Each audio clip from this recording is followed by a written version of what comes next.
Zootopia est tout simplement incroyable. Mais est-ce que tu t'es déjà demandé à quel point l'histoire de Nick, telle qu'elle est racontée dans les films, est extrêmement triste? Et en plus, tu savais qu'il a existé un tout premier Nick avant celui qu'on connaît et que sa vie était complètement sombre?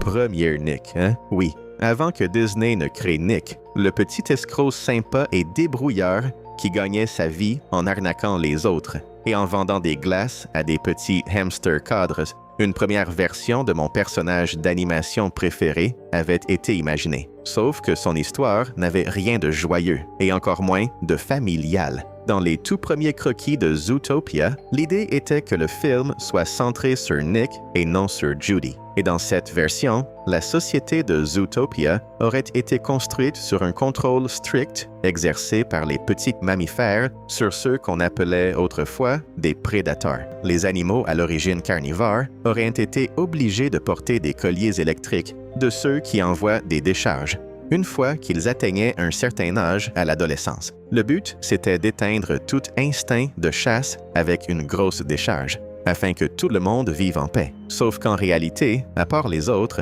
ce sont surtout les mammifères prédateurs qui subissaient le système. Ils étaient constamment forcés d'aller dans des cliniques où leur collier était entretenu et où la puissance des chocs était augmentée ou diminuée selon l'historique récent du patient. Parce que si eux seuls montraient un peu de bonheur, le système du collier considérait déjà que c'était un risque et envoyait une décharge aux pauvres malheureux. Et c'est dans ce contexte que Nick aurait vécu, avec une vie pleine de douleurs et de souffrances, comme on peut le voir à sa tête, celle de quelqu'un qui a littéralement été renversé par un camion. L'histoire de cette première version de notre protagoniste, de Zootopia, se serait basée sur son idée de créer un parc d'attractions où les animaux portant un collier pourraient entrer et s'amuser sans leur collier. Sauf que, comme il n'aurait pas eu d'argent, il aurait emprunté du fric au tout premier Mr. Big, qui aurait en réalité été un ours polaire. Mais l'idée a fini par être jugée beaucoup trop lourde pour des enfants et a été mise de côté,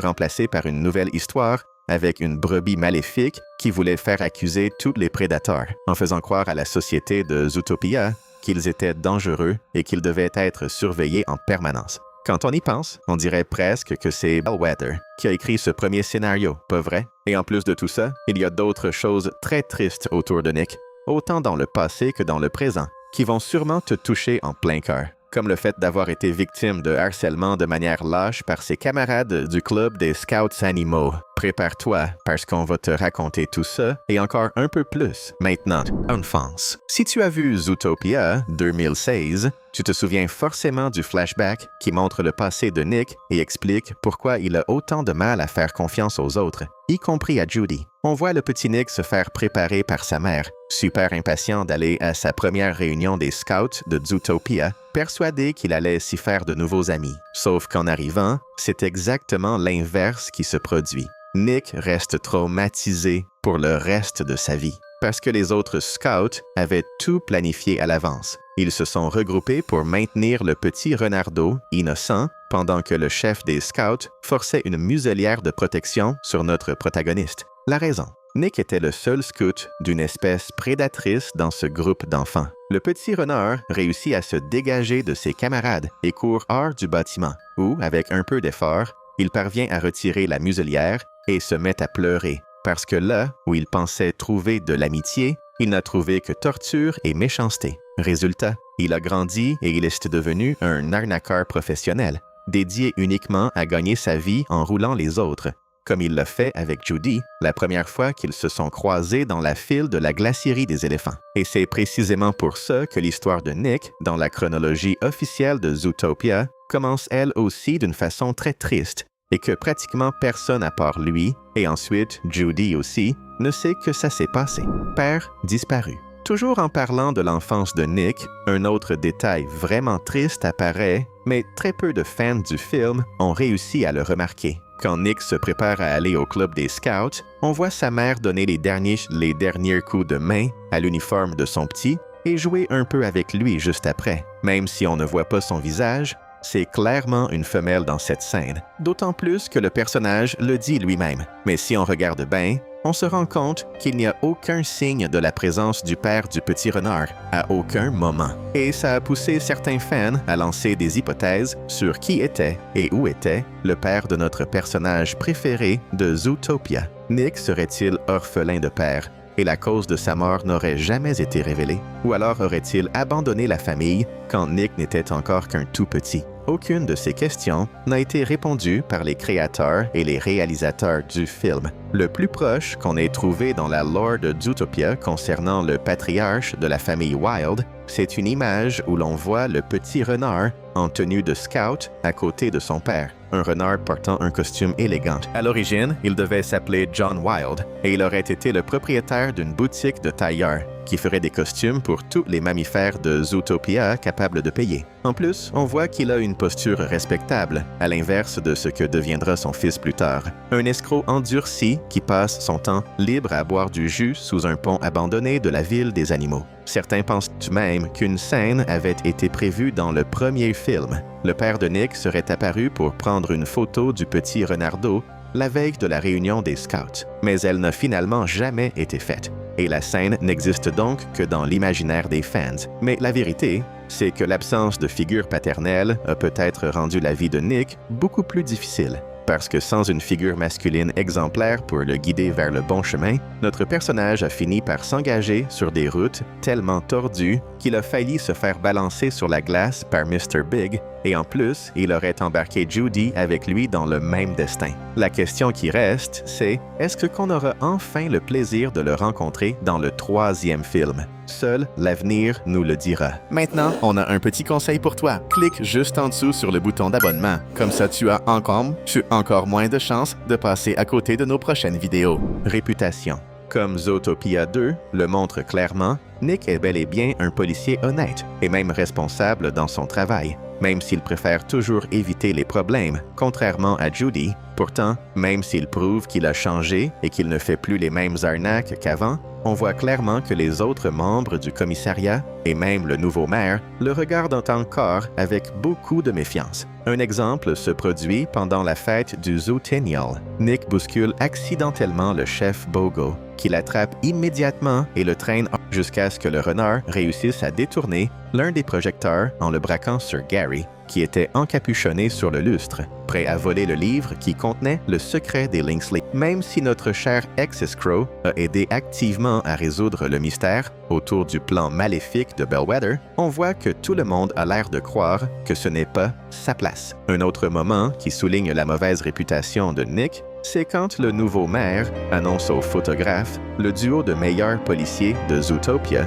et décrit le renard comme quelqu'un de rusé au passé douteux. Ce qui est vrai, mais ça aurait pu être mis de côté dans un moment aussi solennel.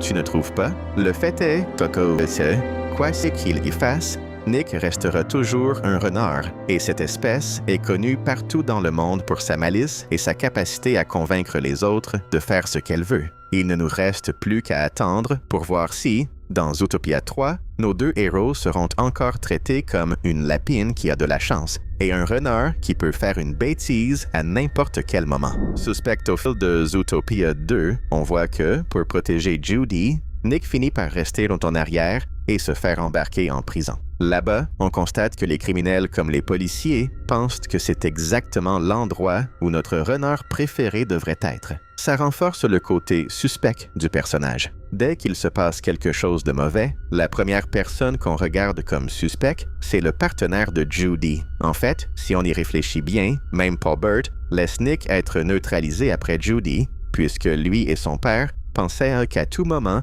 le renard pourrait se tirer de la ville juste pour sauver sa peau et abandonner sa partenaire à la première occasion. Sauf que ce qu'on voit se produire, c'est exactement l'inverse. Le policier renard refuse non seulement d'abandonner son ami, mais il la sauve même de la noyade quand ils poursuivent Gary à travers les tubes de déplacement d'eau, prouvant clairement qu'il est au-dessus de tout soupçon. En plus, on voit aussi que c'est lui qui remet à Gary l'antidote nécessaire pour sauver la vie de Judy, ce qui fait de lui, au final, le héros principal de l'intrigue, un peu devant sa partenaire lapine et la jeune vipère qui veut simplement révéler la vérité cachée par les Leslie depuis des années à la population de Zootopia. Amour caché. Un autre aspect un peu triste qu'on peut souligner dans la vie compliquée de Nick, c'est qu'il semble avoir une sorte d'amour pour Judy, mais elle ne l'a pas encore vraiment remarqué. Et ce qu'on va dire maintenant, c'est une théorie 100% à moi, inventée dans ma tête,